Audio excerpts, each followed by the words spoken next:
Assalamu alaikum. The perception of rights, intention, malice, motive in tort of law.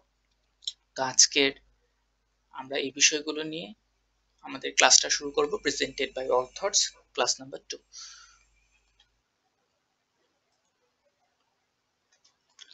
Right in personam. A right in personam is a personal rights that is enforceable only against a particular individuals, or group, and not against everyone. এই রাইটটা হচ্ছে এমন একটা right, এই অধিকারটা একজন ব্যক্তি আরেকজন ব্যক্তির উপরেই শুধু খাটাতে পারবে বা প্রভাবটা খাটাতে পারবে, এই particular individual or a group, not against everyone. এই অধিকারটা আপনি সবার থেকে চাইতে পারবেন না, অথবা এই অধিকারটা সবার উপরে এনফোর্সেবল না। আপনি আইন দ্বারা এই অধিকারটা পাবেন শুধু একজন, মানে এইগুলো হচ্ছে কন্ট্রাক্ট অফ ল এ যেরকমটা হয়, যে রাইট ইন পার্সোনামটা আমরা দেখি, যে উদাহরণটা দেখলে আরো শিওর হবো, যে if A lends money to B, যদি এ বি এর থেকে কিছু টাকা ধার নেয়, তখন then A has a right in personam against B, তখন এর সেই অধিকারটা আছে বি এর থেকে তার টাকাটা নেয়ার বা চাওয়ার। এ কিন্তু অন্য কারো থেকে চাওয়ার অধিকারটা নাই, কারণ এ শুধু বি কে টাকাটা দিছে, তো এ বি থেকে টাকাটা চাওয়ার অধিকার আছে। তো এরকম হচ্ছে রাইট ইন পার্সন। তারপরে রাইটটা হচ্ছে right in rem. Right in rem মানে কি? A right in rem is a legal right that is a person that is a person holds over a thing which is enforceable against everyone. Right in রিমটা হচ্ছে right in পার্সোনামের সম্পূর্ণ বিপরীত। আমরা এই অধিকারটা enforceable করতে পারবো এগেইনস্ট এভরিওয়ান। এখানে কোনো পার্টিকুলার পার্সন বা ইন্ডিভিজুয়াল পার্সন না, এখানে এগেইনস্ট এভরিওয়ান, মানে পৃথিবীর সবার উপর এই রাইটটা তুমি চাইতে পারবা, বা এই জিনিসটা এরকম। তো এক্সাম্পলটা পড়লে আরো ক্লিয়ার হবো, যে if you own a house, your ownership is right in rem. No one else can illegally trespass or interfere with your property. যদি তুমি তোমার বাড়ির মালিক তুমি, তো এখন তোমার বাড়িতে সম্পূর্ণ অধিকারটাই হচ্ছে তোমার। No one else can illegally trespass. Trespass মানে হচ্ছে অনুমতি না নেওয়া, হচ্ছে প্রপার্টির ভিতরে ঢোকা বা প্রবেশ করা। No one else can illegally trespass or interfere with your property. তুমি তোমার প্রপার্টির সাথে কি করবে এটা সম্পূর্ণ তোমার উপরে ডিপেন্ড করে, যে তোমার প্রপার্টিতে তুমি যদি গাছ লাগাইতে মন চায় গাছ লাগাবে, বা গাছ লাগাইতে না মন চাইলে গাছ লাগাবে না। এই যে এই অধিকারটা একমাত্র তোমার। তো এখানে তুমি এই যে তোমার যে অধিকারটা, এটার উপরে কেউ অন্য কেউ অধিকার পোষণ করতে পারবে না। আবার এই রাইট ইন রিমটা মানে কি, যে তোমার সাথে সম্পূর্ণ পৃথিবী বা পৃথিবীর মানুষের যে অধিকারগুলা রিলেট করে, সেটাই হচ্ছে রাইট অফ রিম। তো রাইট অফ রিম হচ্ছে রাইট অফ পার্সোনামের সম্পূর্ণ বিপরীত। তো এখন আমি right of rem, right of personam কেন পড়াইতেছি, এটার কারণ হচ্ছে যে ল অফ টর্টে কোন ধরনের অধিকারগুলো নিয়ে কথা হয়, কোন ধরনের অধিকারগুলো, কোন রাইটটা নিয়ে আমাদের কাজ। তো আমাদের যে কাজটা হচ্ছে the law of torts protect certain rights in rem, right in rem, অর্থাৎ রাইট ইন রিম নিয়ে হচ্ছে ল অফ টর্টের কাজগুলো। আমরা ল অফ টর্টে আরো অনেক এক্সাম্পল দেখবো, আরো অনেক ক্লাসেস আসবে। তো প্রত্যেকটা ক্লাস, প্রত্যেকটা এক্সাম্পলে তুমি রাইট ইন রিম কে খুঁজে পাবা, রাইটস ইন রিম। তো যেটার মানে হচ্ছে which mean it protects right that are enforceable against the whole world. তারপরে হচ্ছে ইন্টেনশন। ইন্টেনশন জিনিসটা অনেক ইম্পর্টেন্ট, আমার কাছে মনে হয় যে ইন্টেনশন জিনিসটা বোঝা দরকার, যে একটা কখন একটা কাজ ল অফ টর্টস এর মধ্যে পড়বে বা টর্টস হবে, আমরা বলতে পারবো যে এটা টর্টস হইছে। তো ইন্টেনশনটার উপর নির্ভর করে ইন্টেনশন মানেটা কি। ইন্টেনশন মানে আমরা উদ্দেশ্য বুঝি, কিন্তু আমি বলবো ল অফ টর্টে যদি আমরা ইন্টেনশন নিয়ে কথা বলি, এখানে ইন্টেনশনটা মানে হচ্ছে উদ্দেশ্য না, যে তোমার ইন্টেনশন মানে হচ্ছে আউটপুটটা। ধরো তুমি একটা কিছু করছো, সেটার আউটপুটটা কি হইলো সেটারই আমরা ইন্টেনশন বলতেছি। It is often important tort. Law of টর্টে সব সময় ইন্টেনশনকে দেখা হবে, তার মানে হচ্ছে it is always relevant in torts of law, it is always relevant in torts of law. তারপরে আসি আমরা ম্যালিসে। ম্যালিস মানে কি? ম্যালিস মানে হচ্ছে একটা ব্যাড অ্যাটিটিউড। তো সামটাইমস রিলিভেন্ট মানে হচ্ছে ম্যালিস সব সময় ল অফ টর্টে ম্যালিসকে দেখা হবে না, এটা প্রাসঙ্গিক কিন্তু সব সময় প্রাসঙ্গিক না। Malice means acting with ill will or spite or bad attitude. Malice মানে হচ্ছে যে তুমি একটা তোমার মনে একটা খারাপ কিছু আছে, ওই খারাপ ইটা নিয়ে তুমি কোনো একটা কিছু করলা, রংফুল অ্যাক্ট করলা, সেটারই মূলত ম্যালিস বলা হইতেছে, মানে ব্যাড অ্যাটিটিউড। আচ্ছা, এটা আমরা আরেকটু পড়ি তাহলে আরেকটু ভালো বুঝবো। যে generally malice is not essentially for most tort.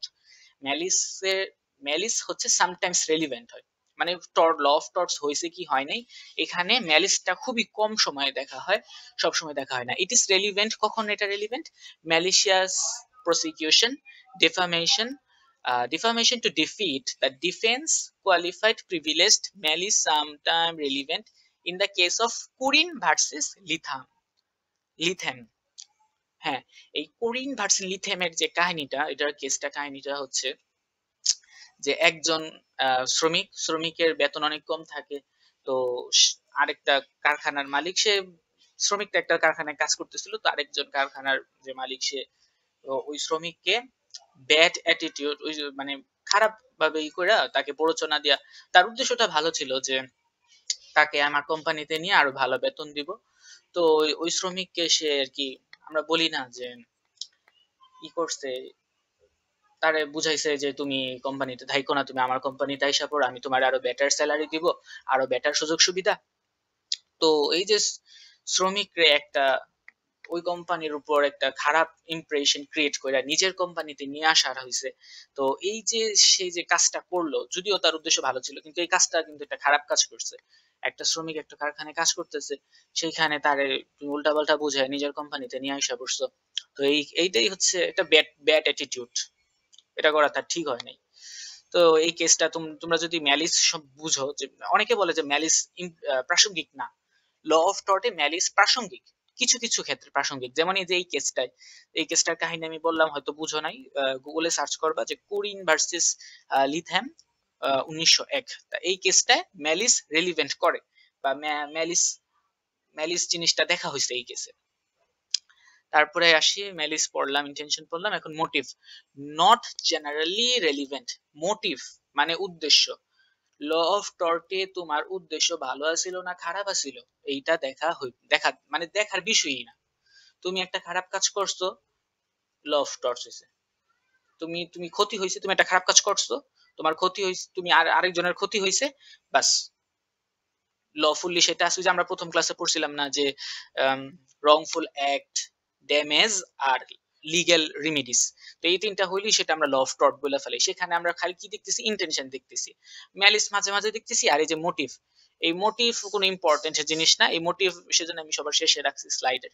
এই motive not generally relevant in motive, motive কোনো সময় ল অফ টর্টে দেখা হয় না, কোনো একটা কেস নাই যেখানে মোটিভ দেখা হয়েছে। তো তোমাদের একটা বলি, ইররিলেভেন্ট অফ মোটিভ। তো এখানে একটা কেস বা একটা ছোট্ট একটা গল্প লেখা আছে, যে এই গল্পটা আমরা পড়বো, দেখবো যে এখানে মোটিভ কি কাজটা করে। If person A intentionally breaks person B's window to save a child inside, the motive saving a life. তো এখানে যেটা বলছে যে এ ইন্টেনশনালি, এ কি করছে, বি এর বাসার যে জানালা, এই যে উইন্ডো, বি's উইন্ডো ভেঙে ফেলছে। কেন ভাঙছে? কারণ ওই যে সে ভাবছে কি, যে বাসার ভিতরে আগুন লাগছে, বাসার ভিতরে আগুন লাগছে, তো ধোঁয়া সে হয়তো জানলা দিয়ে দেখছে। দেখার পরে তো বাসায় যে বাচ্চাটা ছিল, ওই বাচ্চাকে বাঁচানোর জন্য এ কি করছে, বিয়ের যে জানলাটা ভেঙে ভাঙছে। এখন এইখানে ঘটনাটা সংক্ষিপ্ত ভাবে লেখা আছে, ঘটনাটা আমি আরেকটু স্পেসিফাইড করি, যে এই যে জানলাটা ভাঙলো বিয়ের বাচ্চাটাকে বাঁচানোর জন্য, এই যে জানলা ভাঙা, এটা তো একটা রংফুল অ্যাক্ট। আবার জানলাটা ভাঙছে, তো এখানে কি হয়েছে, বিয়ের লস হয়েছে। কি লস হয়েছে? এই যে জানলাটা ভাঙছে, এটা একটা ড্যামেজ না? তো এ একে তো একটা ভুল কাজ করলো, একটা অন্য মানুষের একটা বাসার জানালা ভেঙে ফেলছে, বিয়ের ড্যামেজ হয়েছে, বিয়ের জানলাটা ভেঙে গেছে, তো বিয়ের ড্যামেজ হয়েছে। তো এখানে আমি ওই যে প্রথম ক্লাসে পড়াইছিলাম যে রংফুল অ্যাক্ট হয়েছে, ড্যামেজ হয়েছে, তো লিগেলি ভাবে কিন্তু এটা উচিত না কারো বাসার জানলা ভাঙা। তার মানে কি, লিগেল রিমেডিস বলতেছে যে হ্যাঁ লফুল্লি এটা রং হয়েছে। তো wrongful অ্যাক্ট হইছে, ড্যামেজ হইছে, লিগ্যাল রেমিডি আমরা চেক করলাম যে হ্যাঁ ল তো বলতেছে যে অন্য মানুষের জানালা ভাঙা উচিত না, যদিও সে তার উদ্দেশ্য ছিল জানালাটা ভাঙছে ওই যে বাচ্চাকে বাঁচানোর জন্য। হ্যাঁ, এইখানে মনে হইতেছে যে ল অফ টর্ট হয় নাই, বাট সবচেয়ে মজার ব্যাপার হচ্ছে এইখানে ল অফ টর্ট হইছে। যদি যে নিচে কি লেখা আছে আমি পড়ি, but A may still be liable for the damage unless a legal defense applies.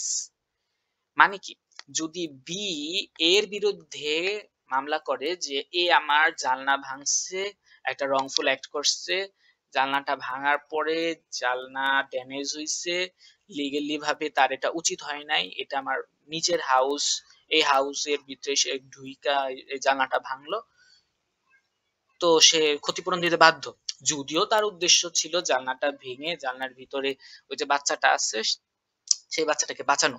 তো এখানে স্বাভাবিক দৃষ্টিভঙ্গি থেকে যদি সত্যি বাসার মধ্যে আগুন লাগে, কেউ যদি আইসা আপনার জানলাটা ভেঙে আপনার বাচ্চাটাকে বাঁচায়, তখন নিশ্চয়ই আপনি তার বিরুদ্ধে মামলা করবেন না, এটাই স্বাভাবিক, এটাই সাধারণত হয়। কিন্তু যদি ধরেন আপনার বাসায় আগুনটা লাগে নাই, একটুখানি ধোঁয়া দেখছে বাইরে থেকে, অথবা সে মানে ইচ্ছাকৃতভাবে আপনার বাসার জানালাটা ভাঙা আপনাকে বলতেছে যে আমি তো আমার উদ্দেশ্য ভালো ছিল, আমি মানে আমি শুধু শুধু ভাঙিনি, তো এটা তোমার উদ্দেশ্য ভালো ছিল মানে তুমি শুধু শুধু কেন জানলাটা ভাঙবা, আমার বাসায় তো আগুন লাগেনি। তো এরকম যদি আমরা মোটিভ দেখি, ল অফ টর্টে যদি মোটিভকে আমরা প্রাধান্য দেই, তাহলে প্রত্যেকটা ক্রিমিনাল অফেন্স করার পরে বলবে যে আমার উদ্দেশ্য ভালো ছিল, বাট এটা ভুলে হয়ে গেছে, আপনার এই ক্ষতিটা আমার ভুলে হয়ে গেছে। সুতরাং ল অফ টর্টে কোনো সময় উদ্দেশ্য দেখা যাবে না, সব সময় ল অফ টর্টে ইন্টেনশনটা দেখা হয়, যে আউটপুটটা যে ড্যামেজ হয়েছে কি হয় নাই। তারপরে দেখে ম্যালিস, তারপরে thank you, subscribe, then please subscribe my channel, stay with me to learn interesting thing.